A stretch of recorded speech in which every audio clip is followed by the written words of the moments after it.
Al menos ha valido la pena la mojada y la llenada de arena que va a durar todo el viaje ya, porque esta arena ya no se quita. Bueno, sí, cuando venga algún día de sol. Pero bueno, qué bonito. Y a ver si se arregla un poco, si es que creo que el sol no va a caer en toda la noche.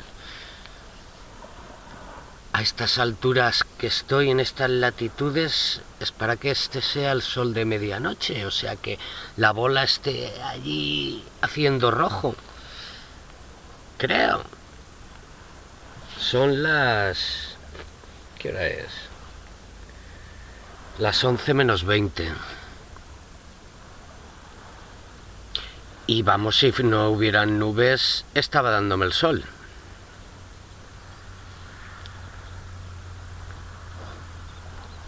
Bueno, ya veremos cómo acaba. Dale.